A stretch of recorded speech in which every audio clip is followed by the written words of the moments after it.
First up will be approval of our agenda for the day. We can do that by consensus. Do we have any changes needed to that? All right, then we can consider that approved as presented. We'll move on to approval of our August 3rd minutes, and we can take motion and second from anyone that was present at that.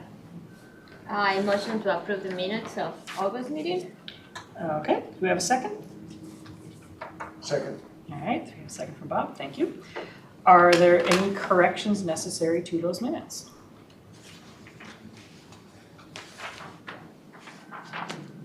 Okay, hearing none, all in favor of approving the minutes as presented, say aye. Aye. Any opposed? All right, minutes are approved, thank you.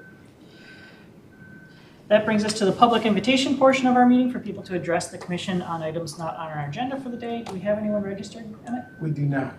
Okay. Then we'll move into our business items. We have two. First up is the Regional Park System Equity Grant Program Notice of Funding Availability. And Emmett's moving chairs. Go ahead.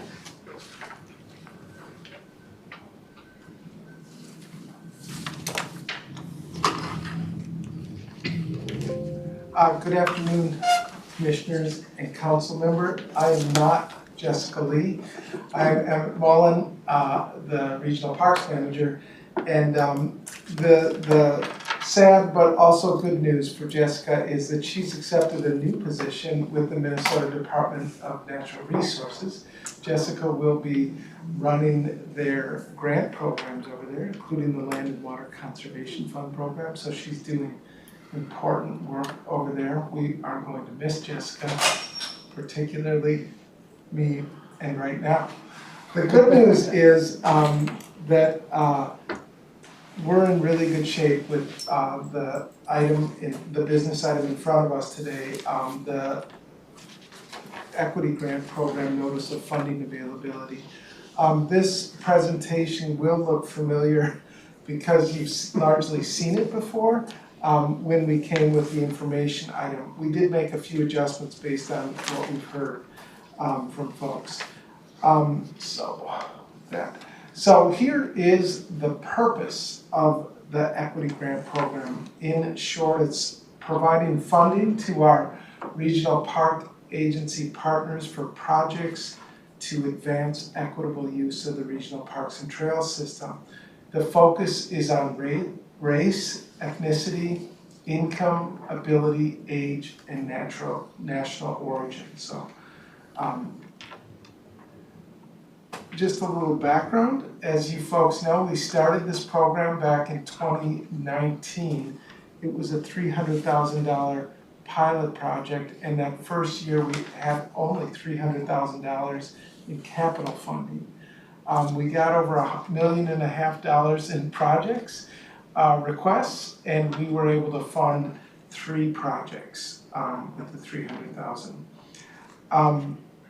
In 2021, we had a much greater amount. We had about $2 million. It was a mix of principally park interest earnings that are really valuable for the Equity Grant Program because they can be used both on capital and, importantly, non-capital. So that was great. Here are some previously funded projects. I'll just call out a couple. Washington County created a Parks on the Go outreach program, and they bought a vehicle that they actually used for kind of pop-up events. The Scott County created a mental health nature-based wellness program. I actually participated in a wellness fair that they hosted at Cleary Park Reserve. It was really well attended and a lot of fun.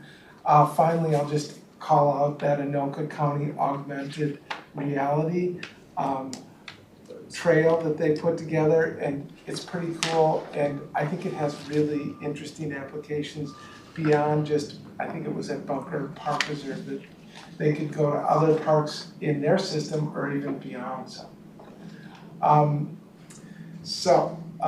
Here is the funding for the 2024 grant round.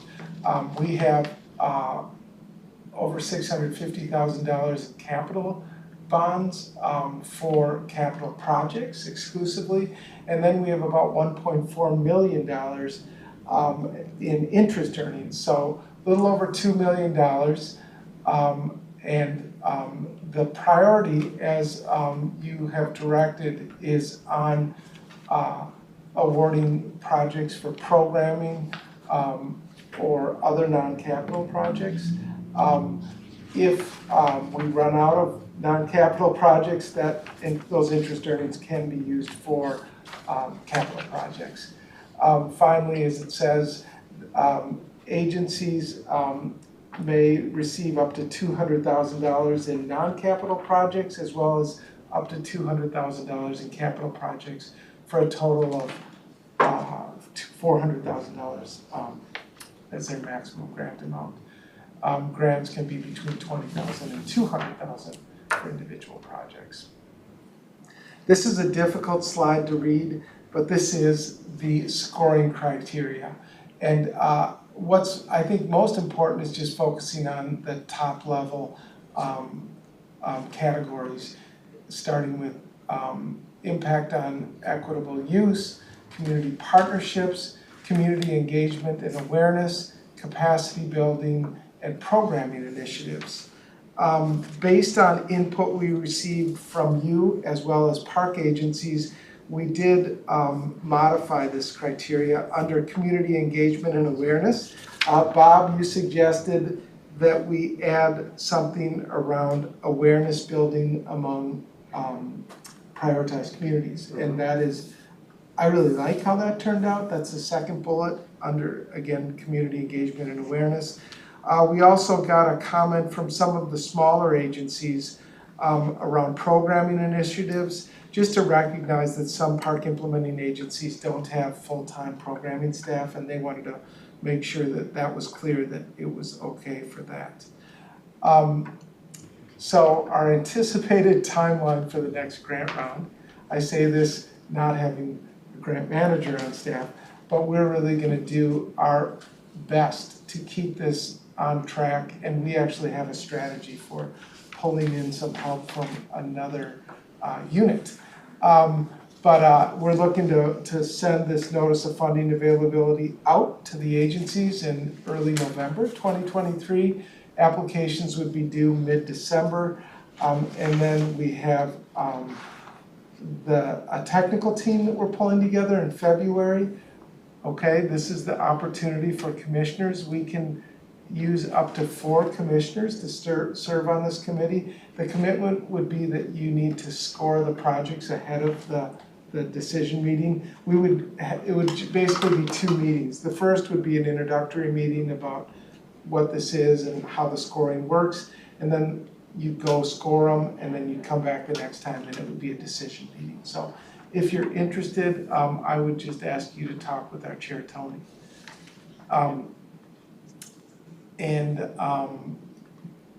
Our plan is to bring the final recommendations to the council in April with grant agreements sent out in May. So it's a tight timeline, but a doable timeline. With that, here's the rationale for the recommendation. It's basically this Chapter 8, our funding chapter, Strategy 4 states that equity is a consideration in the regional park system funding and investment.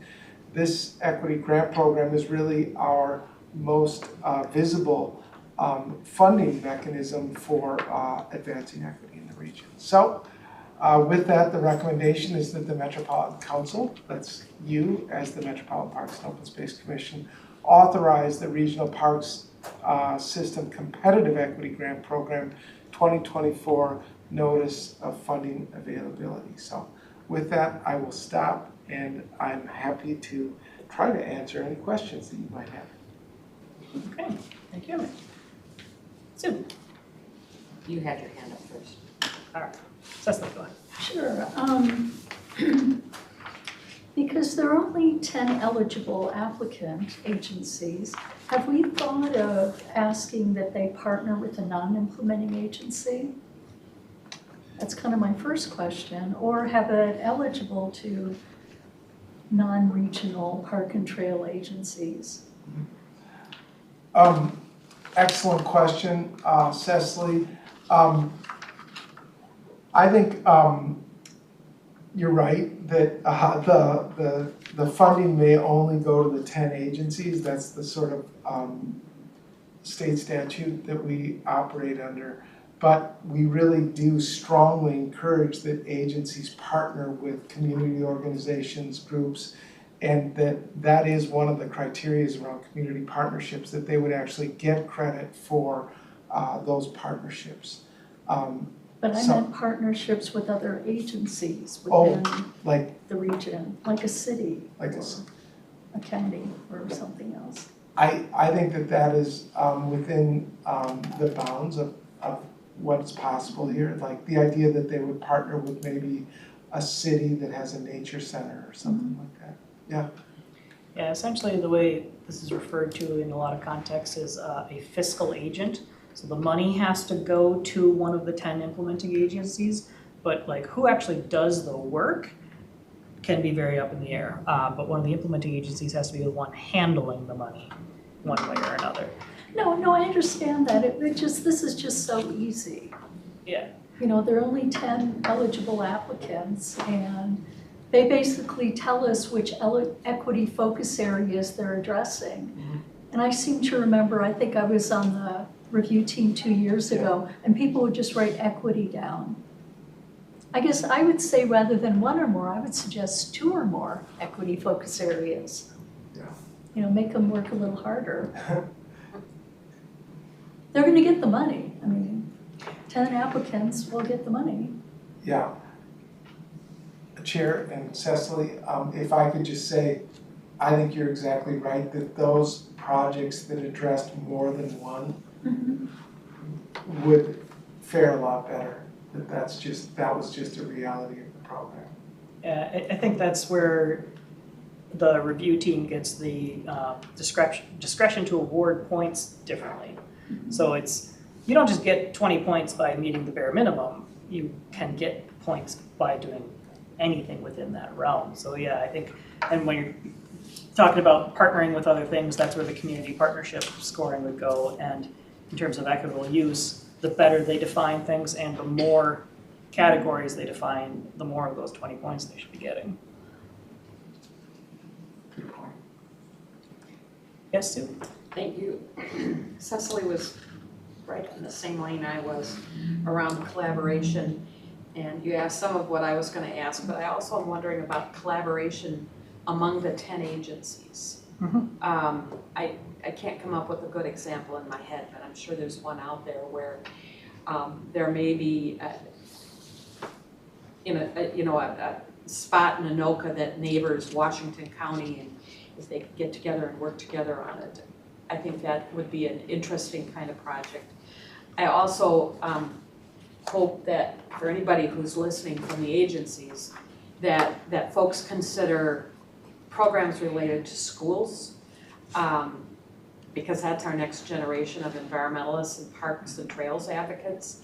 And the more we connect with those school-age kids with these programs, the greater support there'll be. Also want to make a plug for the folks in my generation. I'm on the Governor's Council for an Age-Friendly Minnesota as a representative of the Met Council, and parks and outdoor experiences are just really, really important to those of us that are 50 and over and have to, well, anyway.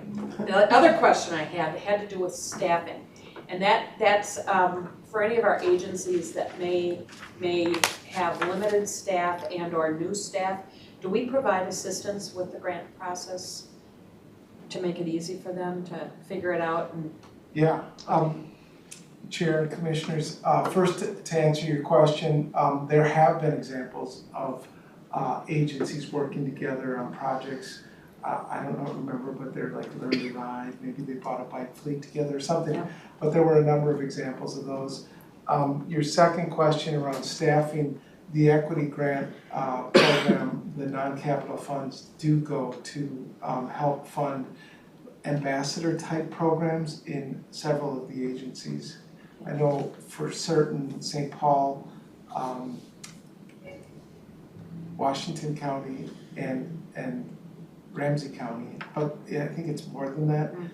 And the other thing we do, and our ambassador program gets really busy right around now because I think that they have an outreach team that's really collaborative. They work together really well, and people bounce ideas off one another and sometimes going together on projects. So.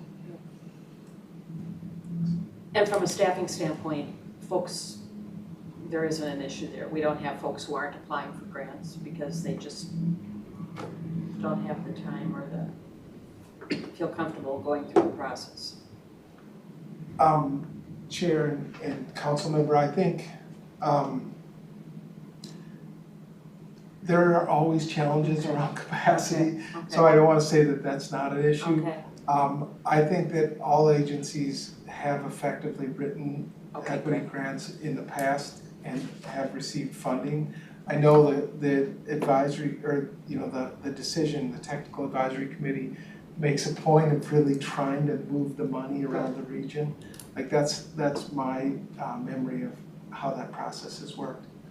I suspect that may have been more of an issue in the first year because we gave them relatively short notice from deciding, hey, we're gonna do this and here's the rules, here's the deadline, go. Some of them were able to jump on that a little better than others the first time around, but now that we're into a few cycles, I think they've had a little time to catch up. I will mention when you were talking about doing things with multiple implementing agencies and what you were saying about community partnerships, I don't know that we need to change anything this year, but it might be worth thinking about in future years having separate categories of scoring criteria for partnerships between government bodies, like across multiple implementing agencies or an implementing agency in a city or a school district, versus partnerships with non-governmental organizations. Because we want to encourage both of those, and it might be worth calling them out separately at some point in the future. I don't know how to word that, so I'm not going to make a proposal now, and that's a whole thing, but it's something for us to think about because we keep seeming to bring it up. Got it. Yes, Bob? Mr. Chair, and Emmett, do we have any auditing process for evaluating the money we spend? I'm not sure exactly. I mean, you do grants all the time, so maybe we have a process of auditing. But it just seems to me it would make sense to say, gee, how effective was this with this particular grant or this particular application? So that we have some sense of the next time we go about this, saying, oh, that one worked good, this one didn't work so well. Question. Chair and commissioners, great question. We do have auditing. Has this particular program been audited? I'm not sure. I know that there were challenges in getting some of these grants off the ground quickly, and part of that was a factor of that this was really new and that people found it time consuming to bring staff on board, and then once you get them on board, you got to kind of get them up to speed before they start implementing the project. So I think that we have a much more realistic timeline about how much effort it takes, and that's why we're really interested in getting this sticking with the timeline, because agencies and second round grants are coming to an end, and we want to definitely provide some continuity if that's needed for some of these programs, particularly the staffing programs. But good question, Bob, and certainly worthy to do like a programmatic audit just to see how it's going, what's working. And we have hosted those conversations with the agencies, and they're learning a lot. I would suggest that there's also sort of two categories to the wording there. Typically when we talk about auditing public spending, we're asking, was the money spent legally, on the things that it said it was going to do and within the bounds of whatever program? We're pretty good at that. What we're probably not so great at is saying, did spending that money satisfy the goals we had for spending that money? And I would suggest that that's a policy decision that's ultimately our responsibility to figure out what those measurements would even be. Because and staff can easily go look at, yeah, did we meet letter of statute for all this? But we have to tell them what we're looking for in terms of what is effective. Because I don't know that they have much guidance on that. We have some overall things we can do in terms of the visitor survey, but none of that is specific enough to answer particular project impact at this time. So that might be something we take on as a task to figure out how would we measure this. Is this something we could ask the agencies who apply for the money? How would you evaluate your success? And I think there is some very broad language to that Well, effect in the in here. guidelines, it's the last two sentences on the last page. Yeah, so it doesn't give them a ton of guidance for what that means, but it does ask them to tell us something.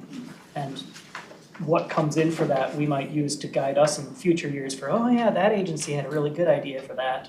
Can we put that into something next time? Yeah.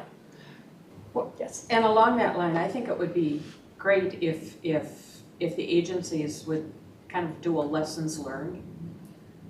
You know, That would be good. had I known, or had we known, we would have done this instead. Going forward, we would recommend that, so that if Washington County wants to try something that Scott County has done, they've got those good words of wisdom to help them through it. Yeah. The other thing is that with a lot of these sorts of things, in terms of equity impact, you're probably not going to see impact for several years for it to kind of get going. There's some of the programming stuff might be kind of immediate, but especially for a capital project, it might be a while before you really know what that did. So maybe what we should start thinking about at this point is going back to our first round awards and saying, hey, we want to follow up on those. How many years in are we now? 2019 was the first round. So we might even give it another year. Maybe we do it on a 5-year kind of look back and approach them like, hey, thinking about this money that we gave you 5 years ago, are you able to tell us what that did? I like that idea. I think it will be nice, and I think it's not just for the agency that you're asking. It will, help other agencies to see. Like, for example, the Rec and the Go. I know those bands because there are some in Brooklyn Park, and I have seen. But then they bought a second band, so it will be nice to see how it's working in Washington County, and see it will be a good idea for Dakota County to put them together. So that would be a good plan.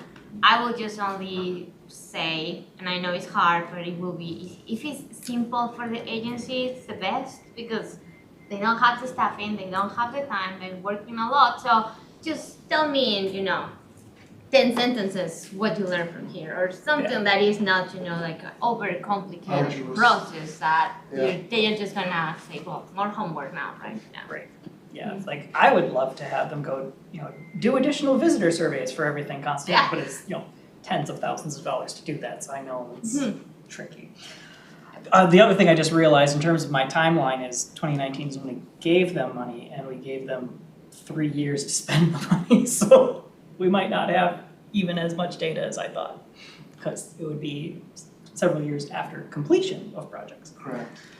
Yeah. Chair, I was just going to mention that there is an outreach group that meets monthly, and that is something that really popped up during COVID, and it's a group of people that Amanda and Janessa lead, and it's a really, they do have a lot of conversations about this, what's working, what's not working, and I think it's a real collaborative and productive group. So I think that some of these conversations are happening, but it would be good to formalize them and also bring those stories back to you, because I think that is the idea of keeping it simple, but be disciplined around evaluating how things are going, what's working, what's not. Yeah. Anybody else? I want to call out that I really like the language in here of saying continue after the grant period on both the community partnerships and community engagement stuff. That's, I think, important. I had some just sort of finance procedural questions. First, I think this is actually kind of to Sue in part. It says for the grant terms, there's the 3-year term with the extension possible at discretion of council staff. Is that similar to how grants are handled other places? For your other kinds of grants, are extensions handled by staff or do they go through the council? Yeah, that's a good question. I'll have to find out the answer to that. Okay. I don't know that it matters one way or another, just make sure that we're aligning with other sorts of departments. And then for our funding sources, am I correct in thinking that the council bonds portion is out of a 2-year budget and the interest earnings portion does not have any deadlines for it? Chair, Commissioners, the grant extensions are consistent by funding source, so I think that with equity grants, it's a 3-year term with opportunities to extend up to 2 additional years. I think that that's somewhat similar to bonding, which is I think a 3-year term, which can be extended up to 5 total years. I'm just asking about whether council members typically end up approving those extensions or if it typically is done by staff. It's done at the staff level. Okay. But in terms of the deadline stuff, I'm asking that in the context of, and there's this line of, we reserve the right to award less than the available funding, and I'm just wondering what the implications of that are for, is, what stuff can carry over to the next year versus what's a spend it or lose it kind of thing, if that happens. Yeah. I know that interest earnings don't have requirements. I know bonds do have time periods where ultimately, if not used, the money has to kind of go back. Okay, so we want to make sure that we spend all of the capital stuff. The other ones is flexible depending on what we get. Yeah. That's good information for the review committee to know. Yes, Bob? Tony, if I could just follow up on your question. So if I understand it right, you're saying that the capital projects have a 2-year window to spend the money? Plus another 2 years? 2-year window to award the money. They have the grant term to actually spend it. We have to say, give that money to them within the 2-year window. Then they have 3 years plus possibly an extension or 2 to actually do the stuff with it. Okay, so do we then send them a check on day 1? Then they have 3 years from that date of receipt to implement, or plus another 2, and they have the money available to them during that 3 to 5 year period? Is that how that works? It's reimbursable, isn't it? Yeah, I think we don't actually give them a check. We make them do the work and give us a bill. Yeah, spend It's a it. reimbursement program, yeah. Okay, But they have 3 years from the grant agreement execution, which would be in May. okay, thanks. I think we got that right. Anything else? Is there anything else you were looking for from us? No, Chair. Do we need a motion? Did we Yeah, already do we that? do. No, we didn't. I was gonna say, I don't, Yeah, so, unless I missed it. Just a motion. Completely Yeah. possible. so we are looking for a motion on this. It is our final directive to staff to proceed. There is a proposed action in your report. It's a very simple 1 sentence if anyone wants to move that. The motion that the Metropolitan Council authorize the Regional Park System Competitive Equity Grant Program 2024 Notice of Funding Availability. That's a sentence? If it does, I do the motion. Yes, okay, as attached to this report, that language. Is there a second for that? Second from Cecily, thank you. Any further discussion on that? Okay. All in favor of the notice as attached, say aye. Aye. Any opposed? Okay, that carries, thank you. That brings us then to our second business item, which is a West Mississippi River Regional Trail Park Acquisition Opportunity Fund grant for Three Rivers Park District. Go ahead again, Emmett. Thank you, Chair and Commissioners and Council Member. Here is a park acquisition, actually trail acquisition opportunity fund request from Three Rivers Park District for the West Mississippi River Regional Trail, Laurel.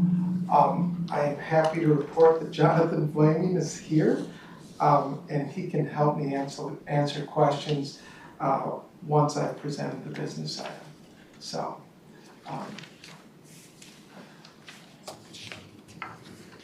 the West Mississippi River Trail is located in the along the northeastern border of Hennepin County, alongside the Mississippi River as it travels through the city of Dayton. Then it goes on to Champlin, Brooklyn Park, Brooklyn Center, and then further south to Minneapolis and then Louisiana. The map on the left shows the regional trail within the context of the region. The map on the right shows the trail in Hennepin County.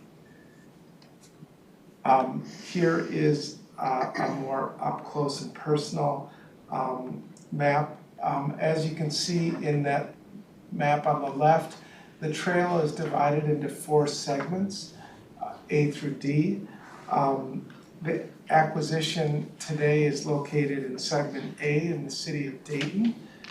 The map on the right shows segment A in greater detail. Segments C and D on that map on the left are already constructed, and that's about 10 miles of trail. Segments A and B will ultimately add another 10 miles once they're built, so it's a pretty significant trail. Here is the property. If you can see that, I'm gonna go with, is that a trapezoid? Mm-hmm. Okay.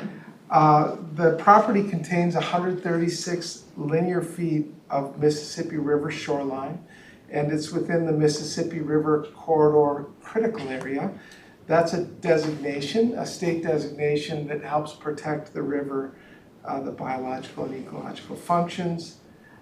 There is a home on the property. It is not salvageable. It will be removed. I know there's significant asbestos in it.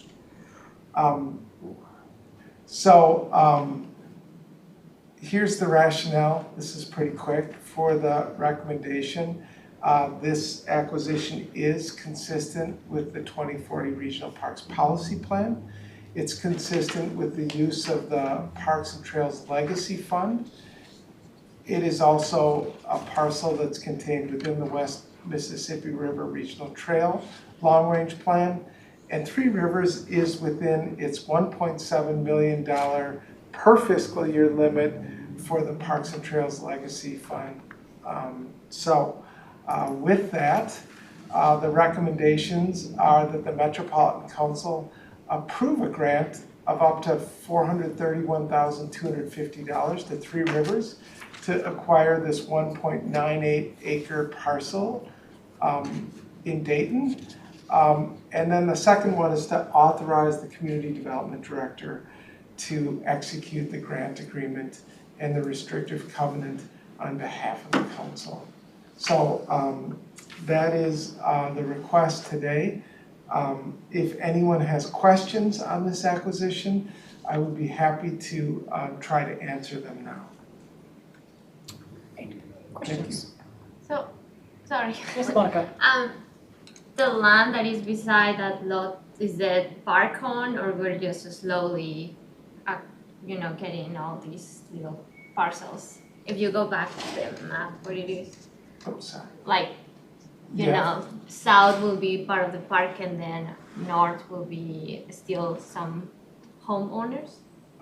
Commissioners and Chair, I would like to just say I know that Three Rivers is slowly moving down the river corridor and acquiring a number of parcels. We have another one coming up next month, this very same trail. I don't know if it's adjacent to this.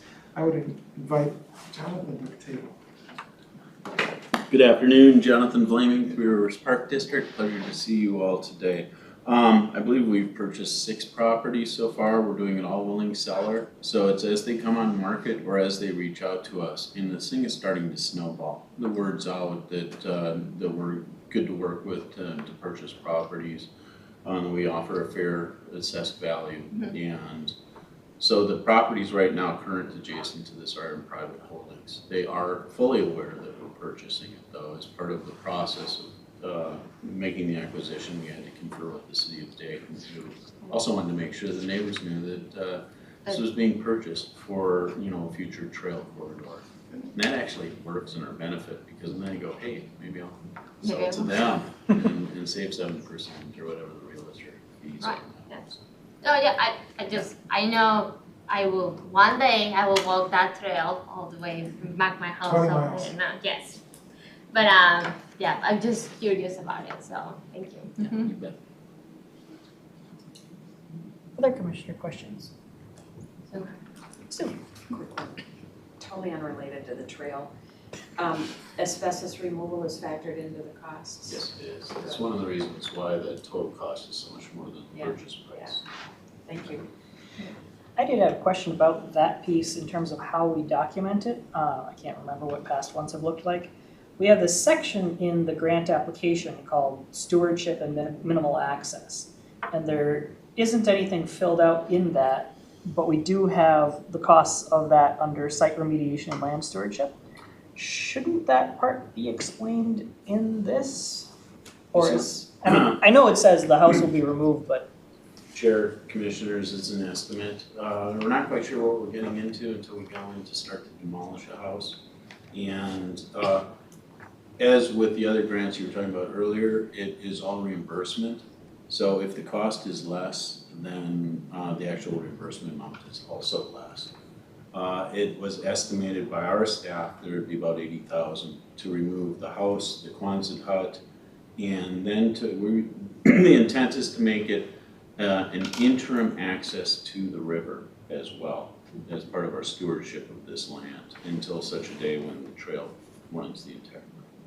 I guess this is a question putting Emmett on the spot, playing Jessica for the day, of do we need any more details of that beyond just the dollar figure to go in that section of this for us to be able to write up a grant agreement about it? Chair, this fine? and this is fine. Anything else? Otherwise, I have one rather esoteric question. Just flipping through, actually I have 2. Simple one, in contingencies, we need approval from City of Dayton, and I don't know that I've spotted a letter for that. Maybe I'm missing it. Do we have that yet? Yes, we do. Okay. The other,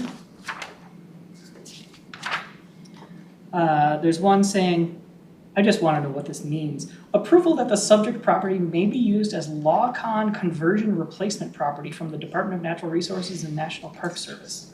What is that? Well, Emmett said that's our stock language.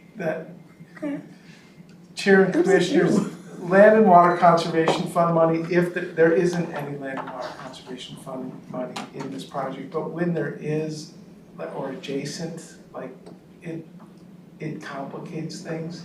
And land and water conservation fund money, like you can put $5 of land and water conservation fund money into a regional park, and the entire boundary is subsumed with land and water conservation fund restrictions. So it's a really powerful program. Oh, so this is if we were getting state or federal money, then we have other stuff we have to do. That's all that's Just saying land basically. and water conservation fund, nobody Yeah. else would dare do that. Or is it a 531? Yeah, I can't remember what it's called. Okay. Yeah. yeah. The covenant is It's not equal to fair. the same covenant that the Met Council puts on Gotcha. as well. It's a protective measure. I was just curious. Good question. That is esoteric. Anything else, anybody? Or does anyone want to make a motion about this? I'll move the motion. Okay, we have a motion for the proposed action from the staff report. Is there a second for that? I second. Got a second from Monica, thank you. So that motion is that the Metropolitan Council approve a grant of up to $431,250 to the Three River Park District to acquire a 1.98 acre parcel located at 16350 Dayton River Road in Dayton, Minnesota for the West Mississippi River Regional Trail, and authorize the Community Development Director to execute the grant agreement and restrictive covenant on behalf of the council. Further discussion on that? I'll put you on the spot again for something Jessica can answer. Can you give an estimate of what the balance of the legacy portion of our acquisition fund would be if this is approved? Chair and Commissioners, no. Okay. Sorry. That's available. I'll get that though, when I come back next month, if that's okay. That'd be great, yeah. Just keeping an eye on that. Anything else? All in favor of that motion, say aye. Aye. Any opposed? Okay, that motion carries. Thank you. That is approved. That will bring us on to our information item for the day, which is discussing an administrative process for minor long-range plan amendments. We have Emmett and Tracey. Go ahead. Thank you, Chair and Commissioners. Welcome, Tracey Kinney, my colleague. It's so nice to be joined on an item. Tracey and I are here today to talk about an administrative process for minor, routine, long-range plan amendments. And I wanted to mention that this is a process that I've mentioned in the past over the past year when we've had super minor things, and you people are probably scratching your heads going, why is this coming back to the commission when it's just this little itty bitty thing? And the reason is, like, if a land record gets changed, we have to have a formal process to approve that. This is a process that we'll get into. So today, Tracey and I are presenting a proposal. And this is an information item, so we have about a 10-minute presentation, and then we'd love to get your advice and feedback on it. I want to call out a couple things. The first is long-range plan amendments are necessary when a park implementing agency has developed significant new or additional details that are not reflected in the current plan. So that's just a generality, like if there's a new direction, like, oh, we're gonna actually expand the boundary, then they bring in a plan amendment. There are some really minor reasons for doing that, and that's why we would want an administrative process. We, and mostly Tracey, but Tracey and I have been working for over a year on this proposal. So we've really gone back over the 5 years of park and trail plan amendments and really sort of tried to identify ones that we thought would fit in this category, and we based the criteria on that. Our proposal is to develop this administrative review process that would authorize our boss, our executive director of community development, Lisa, or one of her designees, to administratively review certain minor amendments for park and trail long-range plans that meets really specific criteria. We think that there are a number of benefits to this. One is it would save agency partners time preparing traditional plan amendments for minor requests. We also think it would reduce committee time, your time, that you take to review these. It would finally result in benefits to staff. We hope that a final benefit is that it would that it would result in park and trail long-range plans are updated more frequently and better reflect future direction. So that's just another benefit to it. I'm going to now turn it over to Tracey to talk about this slide. Oh, okay. I didn't know I was taking this. Oh wait, I got it. Okay. Sorry, I didn't realize that. Yes. In assembling this administrative proposal, as I said, Tracey and I went through all plan amendments submitted over the past 5 years. And one thing we found was nearly 25% of them could potentially be categorized as minor plan amendments. That they would meet the criteria that were included in this proposal. Council staff, we're also anticipating a number of minor amendments that are gonna result from this GIS improvement project that we're doing, this mapping project, that we think there are gonna be a lot of really little corrections to like boundaries that were a result of mistakes made when the plan was originally conceived. We think that this could be a really good tool to use to bundle those simple corrections and adjustments. So now I'm passing it over to Tracey. Sorry, Tracey, I jumped the gun. No problem. Good afternoon, Commissioners. Next slide. Okay, so as Emmett mentioned, amendments are plan updates that make changes to a long-range plan. You may recall a recent plan amendment from our August Metropolitan Parks and Open Space Commission meeting. The Commission, considered the Minneapolis Chain of Lakes Regional Park Long Range Plan Amendment.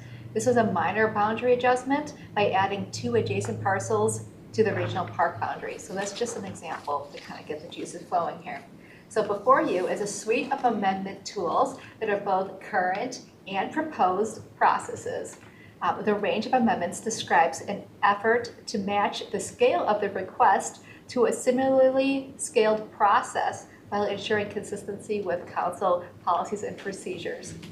First, let's start with the proposed administrative amendment process for certain minor amendments. These proposals would need to meet certain council approved criteria to qualify for consideration for this process. These amendments would have an expedited administrative review by council park staff and the council's community development director or designee. I'll talk about the draft criteria in the next slide. For requests that don't meet the administrative process criteria but are still minor or focused in nature, there is the proposed minor long-range plan amendment. We've been operating with this for a while, so we would propose to codify that in the future. This amendment process has an abbreviated plan requirement process for council committee review. We will delve into this process deeper as we discuss the Imagine 2050 and Policy Plan Area Update. Next is the current full amendment process. This is our trustee process that you're all aware of. The full amendment process is for council committee review of significant changes, as Emmett had just mentioned. It includes proposals that meet all of the plan requirements for the particular park or trail unit. And lastly, the policy plan update amendments. These amendments are system-level changes that occur with a public hearing. These changes could include major boundary adjustments, trail extensions, and system additions, to name a few. We will also talk about this amendment type more as the policy plan is being updated as part of the Imagine 2050 process. So before you here is the draft administrative process criteria for your and the council's consideration. Amendment proposals would need to meet this criteria to qualify for the administrative amendment process. The criteria was developed from the last 5 years of amendments, as Emmett had noted. Now I'll describe the criteria. So in all cases, 1, the proposed amendment conforms to the regional system plans and is consistent with council policies and plans. And 2, plan amendments that do not change the acquisition and/or development concept of the long-range plan. These are considered significant changes. The remaining 4 categories describe the types of minor and routine amendments that would be considered for the administrative process. These include corrections, trail implementation, boundary adjustments, and council consents to easements. Let's start with corrections. This includes corrections to a minor mapping or design error that does not have material impact on a planned park or trail boundary. I'll talk about that a little bit more in the next slide with an example. Next, trail implementation. This includes regional trail implementation that alters the alignment but does not alter the start and end points. These are trail realignments that move the trail to a different road, not alignment clarifications that change the alignments to the opposite side of the street. So these are really minor changes, and oftentimes they're actually still in the long-range plan, but they just are being clarified. Next, boundary adjustments. This includes boundary adjustments, public-to-public land exchanges, or acquisition long-range plan amendments. These are plan amendments that don't have a development concept attached to them. These These would change the administrative boundary by less than 5 acres or 2% of the unit's total acreage, whichever is more, and land additions or removals and/or that are less than $100,000. We heard advice from the implementing agencies that a threshold of $100,000 is out of step with real estate prices today. The agencies would like to see no monetary threshold or one commensurate with land prices. And lastly, council consents to easements. This includes land and/or easement conveyances for natural area monitoring, restoration, or enhancement projects, or underground utility improvements that do not have a material impact on above-ground recreational opportunities, natural areas, or cultural resources.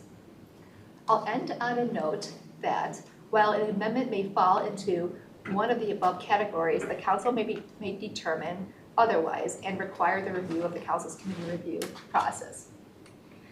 So that sums up the draft criteria, and we can go back to that for discussion in a second. So here are some of these examples that I mentioned. And all of these are amendments that came before MPOSC within the last couple of years, probably very recently, actually. The first example on the left is a recent design correction. It is Three Rivers Park District's Cleary Lake Regional Park land conversion. You may recall it. After it was approved, a small correction of 0.09 acre or less, then 1% of the addition to the administrative boundary was discovered, and it then had to go through the entire council committee process again.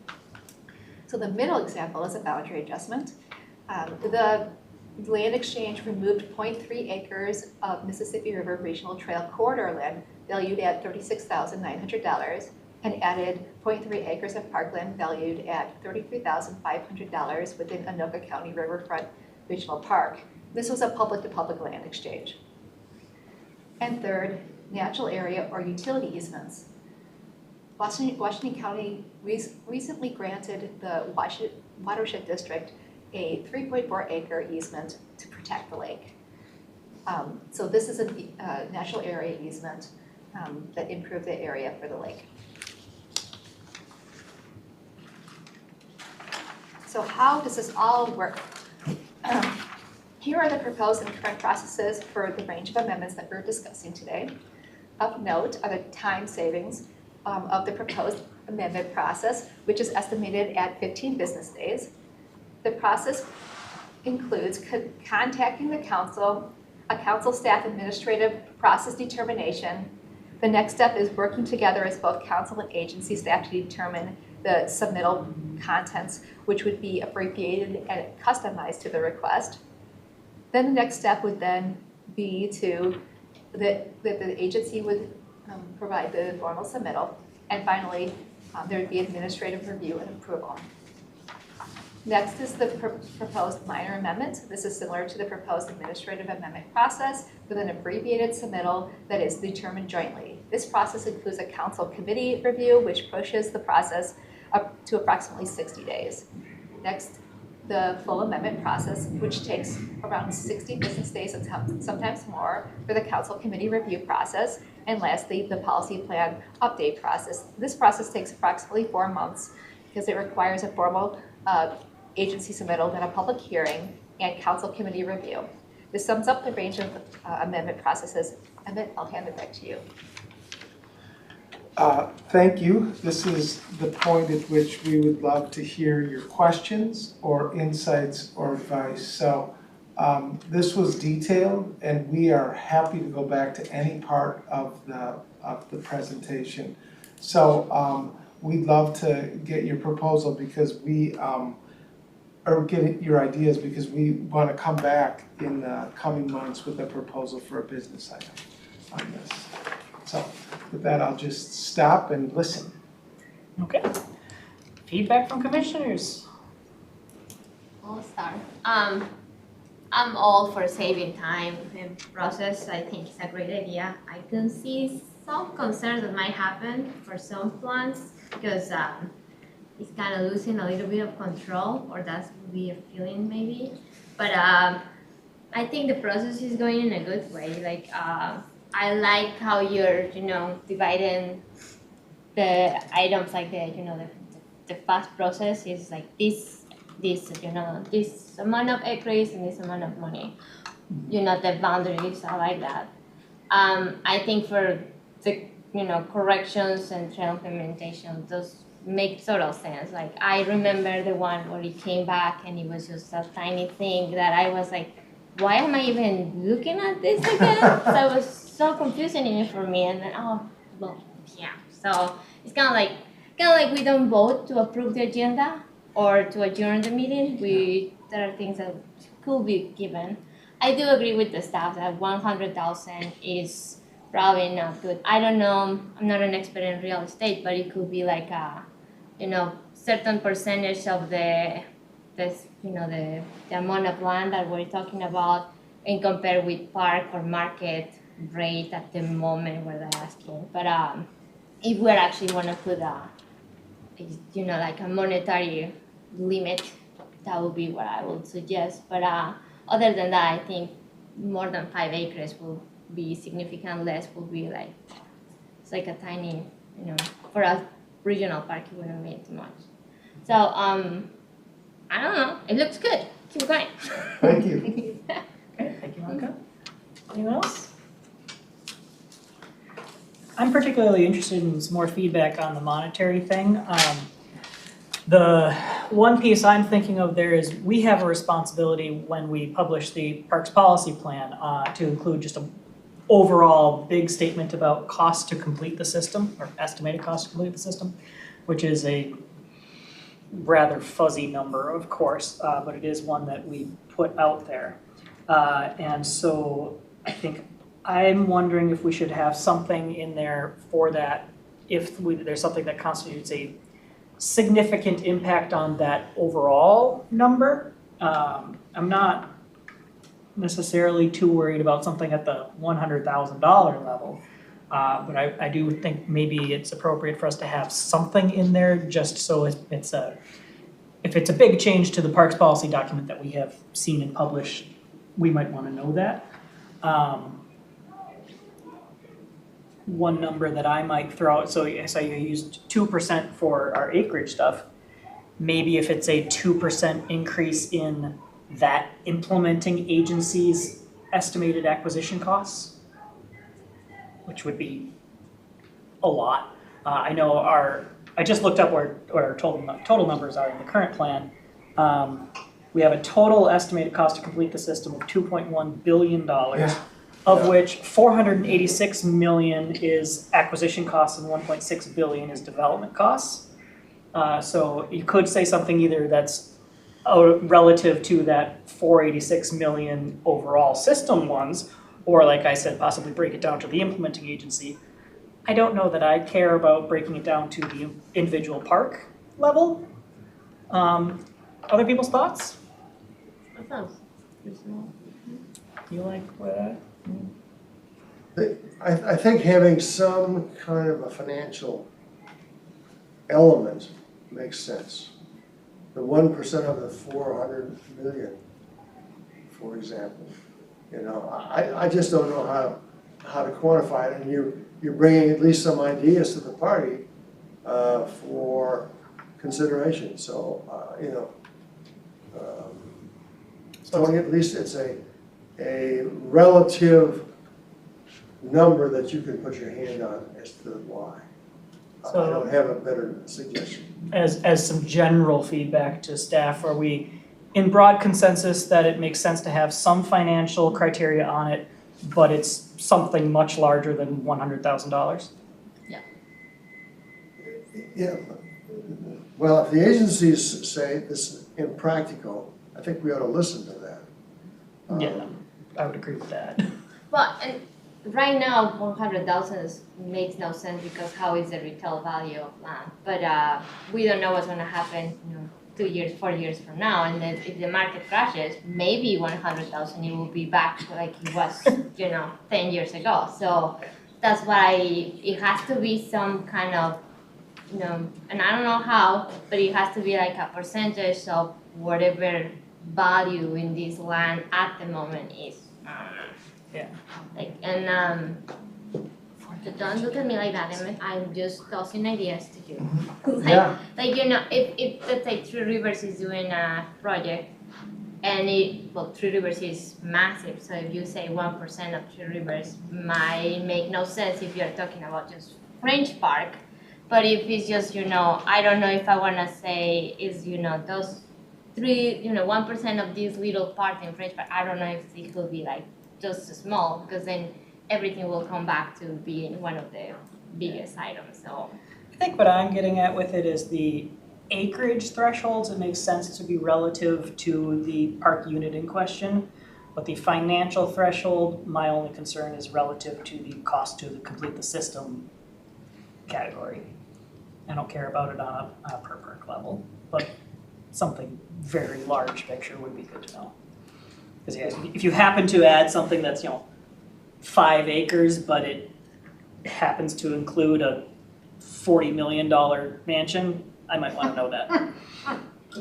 It's somewhat unlikely to come up, but we might want to put something in. Bob? Chair, and Sam, I feel somewhat differently on that. I think if there's a significant change to the economic portion of the proposal, of the original document, Okay. I think we ought to have some sense of that. So if $100,000 arbitrary number doesn't make sense, maybe some percentage of the value of the original proposal, original master plan or whatever document that's set up, would be in the public's interest to say, gee, that's a significant, not a minor adjustment. And so I go back to if what we're trying to do is do a minor adjustment amendment, then something which is a major difference in terms of the economic cost of that should be evaluated. So what I would ask you to address here is, in the numbers we get for finances, we never ask about total land value, we only ask about acquisition value. So for instance, imagine if someone came in with a long-range plan for something that's actually like an already existing park, and we're adding it to the regional system, and it's never had a long-range plan before. And like we just had one of these in Anoka County. And they say acquisition cost estimate is $0 because it's already publicly owned. And then they came back to us with something as an amendment to add a parcel that was not. So it was, maybe the parcel's $20,000, but it's an infinite percentage over the original estimate, which was 0. Do we want to know about that because relative to the initial it's huge? Or do we not care because in absolute terms and system terms it's small? I guess maybe my head's getting a little fuzzy here, but I would just say if there's a significant economic change to the original approved document, I would say that's something that goes beyond what I consider a minor adjustment. And maybe there's some percentage, maybe there's some dollar that kicks in at 1% of the 400 million or whatever the hell that was. Yeah, so I guess the trick there would be Yeah, define you're right, significant. Yeah. Anyhow, significant, Yeah. if there's a significant financial difference that does not easily fit into the minor adjustment thing, I'd say we ought to know about that. Yes, Emmett. Chair and Commissioners, the percentage thing is too slippery for me because the cost to complete the system, I'm really hopeful that it's, like, we took a big step forward with the last estimate because we Yeah. really engaged the agencies, we got a sense for land values, we went into each long-range plan, we said this is 50% implemented, there's 50% more, if we look at everything that's in here, it's gonna be another $200 million. So we went park by park, trail by trail, and really added it all up, but it just is, it's a hard one. So I'm not, but like, you got, like, I would rather, I'm kind of with Bob in that I would like a number threshold, like, is that $1 million if it's not $100,000? Like, I don't want to be a simpleton here, but I do think that No, it you're would give right. us a little bit more of a threshold that we could really honor. This is just like me Clearly. wanting, data on visitor stuff. It's, I want numbers that don't exist or are very difficult to calculate, so it's, So what Point taken. about this? We know we have less than 5 acres, right? So if it's today, you can tell me how much 5 acres on Dakota County will cost me, park a month. So that number should be instead of 100,000.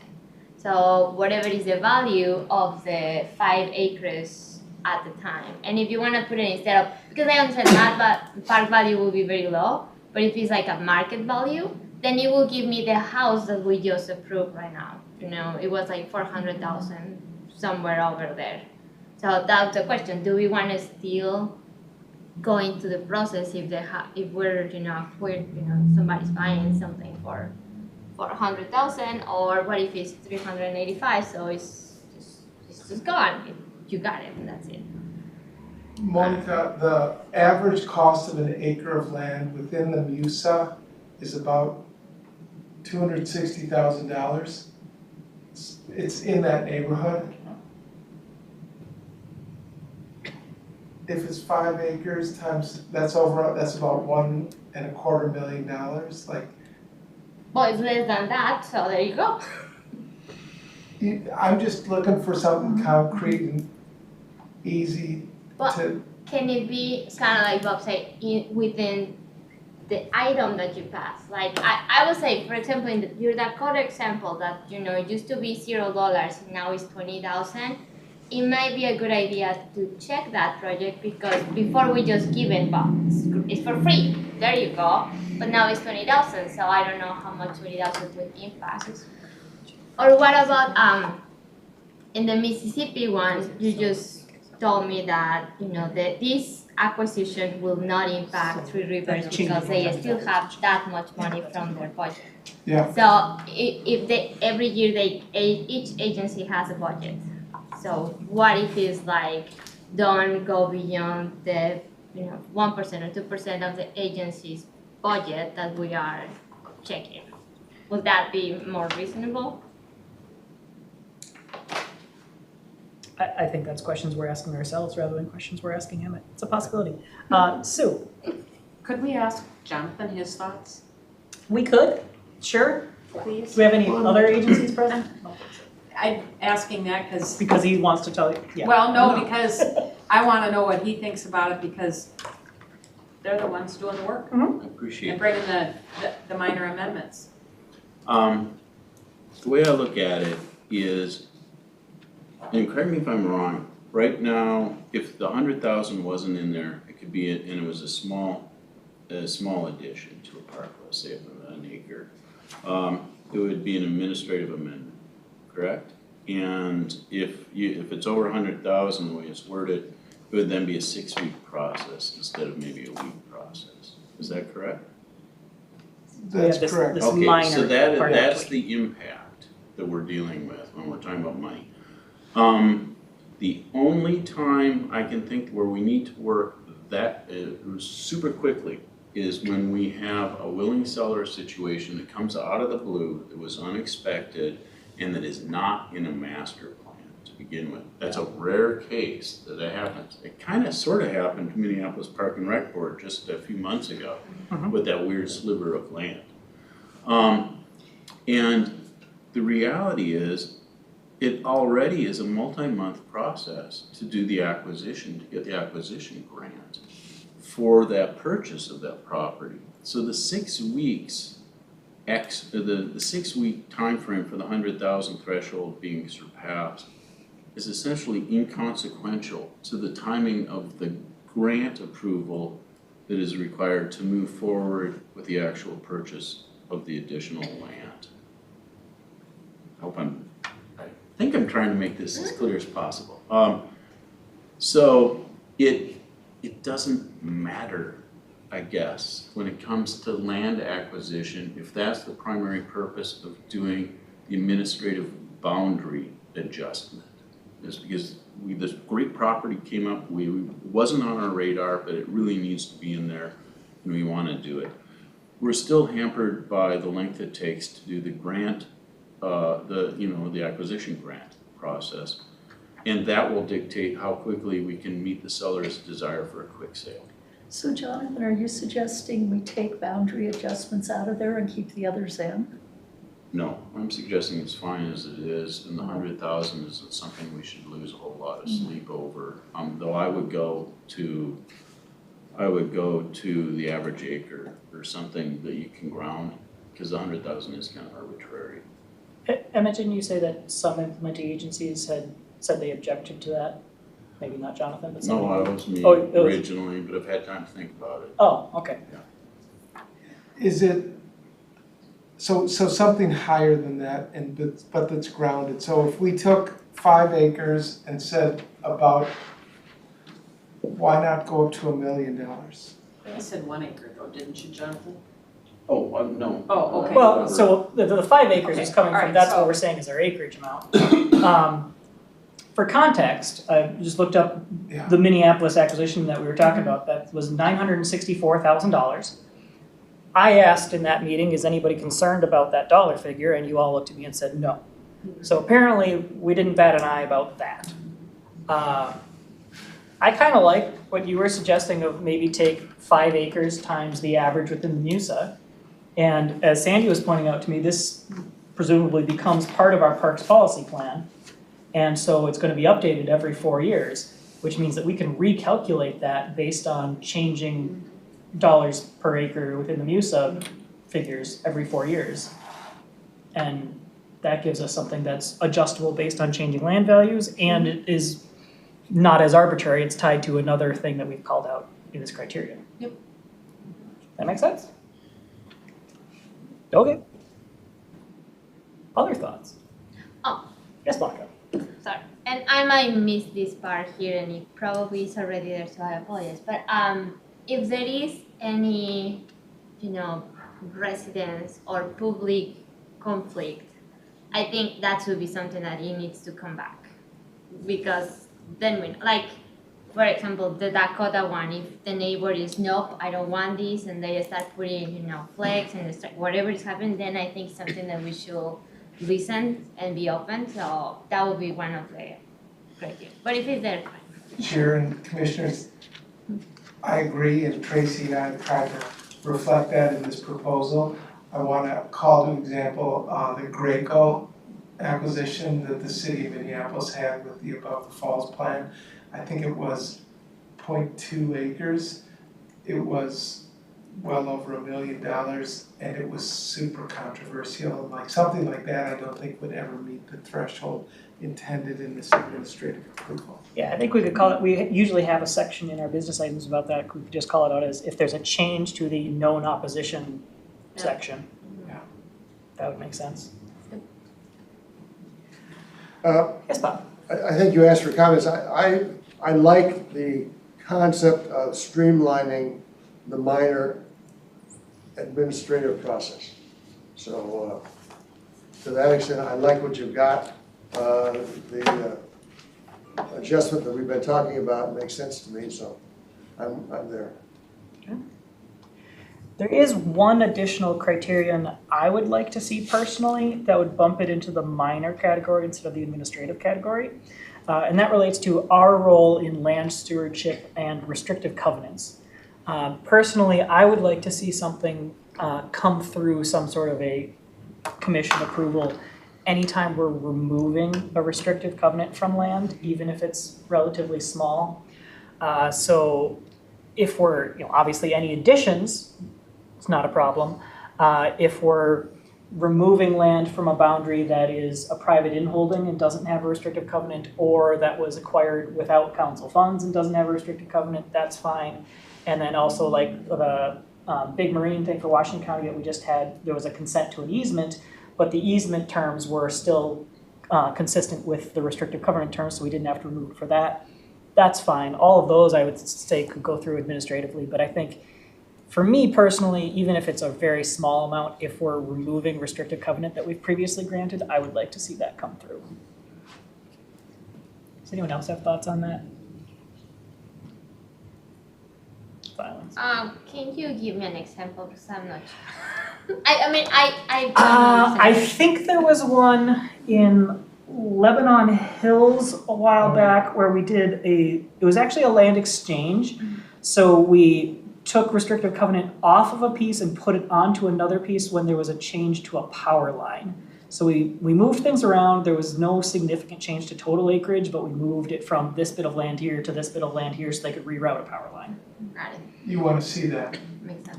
I think I would. Okay. Not so much because it's necessarily a big deal, but just because it's something that we've made a public commitment about. And so I kind of want to see a public process to keep ourselves accountable, essentially. Yeah, it sounds like it could become a problem if something, so. Yeah, it ties into, that's a condition of us, spending public money and things like that. And it would just make me more comfortable if we had a public process. But I do like the idea that there'd be a minor process in between this and full amendment. I don't think we need to go through the whole thing. It would just be a relatively fast business item to be like, yep, we see that, we don't see anything funny about it, great.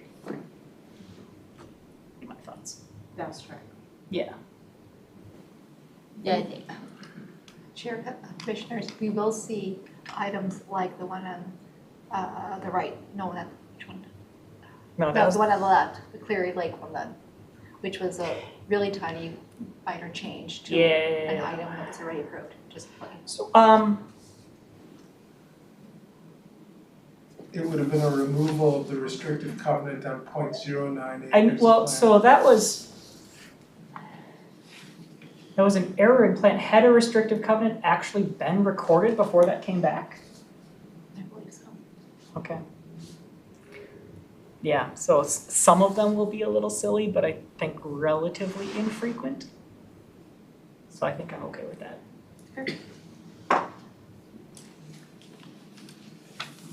Anything else? No, again, I like it. Does anybody have any other thoughts about the particular thresholds they gave? The 5 acres and 2% thing? Do those sound like good numbers? And to clarify, the whichever is larger part, so if a big park, they can have a minor thing that's more than 5 acres if it's less than 2%. That's what that's saying, right? Okay. We're fine with that. Yeah, okay. Don't ask me why, but those numbers make sense. The other one didn't. Where did those numbers come from? Excellent question, Chair Commissioners. Okay, well, want to deep dive, you can look at your business item. This is attachment 1. If you look at the full amendment line, we have an existing requirement for minor boundary adjustment criteria. And so that set up the threshold that then we just stepped it back. So we stepped it back by 50 acres and 10% for the minor amendments that we're proposing in the future. And then we stepped it back that much further for the proposed administrative process. Okay. And when you're talking about this GIS improvement project, is that even actually changing any of the recording of land descriptions? Or is it just changing our total figures calculating what those actually are? Or is it a little bit of both depending on which things we're talking about? Chair Commissioners, that's a really great question too. It's reconciling the data that we have, the mapping data with the long-range plans. So it's making the both more consistent with each other. So there's a reality of how these things, how the plans were implemented, and then there's the plans that have been approved by council. And we're trying to ensure that both are matching. So there are some minor little errors here and there that are not matching the long-range plans, and that's what we'd like to resolve with these amendments. Sure. Part of what I'm getting at there is with my comment about the restrictive covenants, is that likely to come up in the context of these GIS corrections? Not to my knowledge. Okay. There are a couple of land conversions that have happened in the past that need to be, the long-range plans need to be updated to reflect that, so we can make decisions moving forward with like joint knowledge of that information. But from what I understand, these are really minor changes. But that's a really good question. I mean, Yeah. we should look into that as well. Yeah, double check that I'm not causing a bunch of mayhem with that in that context. But I'm thinking, since I'm talking about things that are recorded on like the legal deeds, and we're talking mostly about disconnects between legal deeds and GIS, that fixing the GIS parts should be okay, mostly. It's a good question though. Thank you. Anything else? Anything else you guys want from us at this time? Thank you, Chair and Commissioners, Council Member, for that input. That was actually really helpful. And we will be coming back, we're gonna go to the Community Development Committee with this proposal, but we'll come back with a proposal that will actually be how we think this should look in the next version of the policy plan. So we hope to have some interim policy that'll just reside in a business item for a little while, but ultimately it will get amended into the updated regional parks policy. So we anticipate that happening within our 2024 cycle of all that? Yeah. Okay. Yes. Okay, Thank you. thank you. All right, that brings us then to the reports section of our meeting. Any commissioner reports? Yes, our main one is if anybody knows anybody that lives in District H, get them to apply for a seat. Yes, Cecily? Last week, I walked around with some Washington County Public Works staff and a consultant to look at where Marina and St. Croix will fit in the Glacial Hills Regional Trail. Oh, cool. Okay. I think there's a TAC meeting later this month. Cool. Anybody else? All right, Sue, anything from you? Okay. Staff? I could make up some stuff if you want to throw it out. Well, is there anything happening at council level that's interesting for us? I have a couple updates. Okay, go ahead. First of all, I'm very excited to introduce 3 new staff people. And the first is our parks intern, Brooklyn Clymer. Brooklyn comes to us from McAllister College. She's a junior and she is currently working on the historical cultural study. And she has amazing skills in design and GIS, so we're really lucky. My next staff introduction is Janessa Carlisle. Janessa is our new Parks Ambassador Program Associate Outreach Coordinator. And we are very lucky to have Janessa from the great state of Indiana. So Janessa's been an exciting addition. Finally, I want to welcome back Eleanor Hohulin, or Ellie. Ellie was an intern with us for a couple of years. She left for the Walker Art Museum for a couple of years, but she is back to help us infuse art into the Regional Development Guide update process, and that is with an emphasis on the regional parks balance. So I'm really glad that Ellie's back. So, Amanda, yep, taking over the world. My only other update was what Tony already said. We've got a great lead on a District E commissioner, and my hope is that that person will apply. District H is still wide open. Otherwise, we're doing really well, and thank you to the commissioners for your patience with this protracted process. And I'm working on H. Great, Okay. great. And A lot of presumably ways too. we'll have a job posting shortly for a grants person as well. Thank you for mentioning that. We have, we posted Jessica's position yesterday, so Okay. I'm really excited to fill that quickly. because we have a lot going on. The agencies have, the 2023 legislative session, if you'll recall, was what I'd say epic. And there are a lot of grants that need to go into the system, and we need just a lot of work. So that's posted, and then we also have Chi's position. Chi went to the Minnesota Zoo for his dream position. And that's great, but we have a real big hole in our planning unit right now. So we're working to post that within the week. And we also have a second planning position that we're really interested in posting. And we want to get an emphasis on a trail planner, just because trails are such an important part of our future. So stay tuned for that. Okay. Thank you. Cool. All right. Anything else? All right, we can adjourn. Thank you, everybody. John, Thanks, everybody. so how are we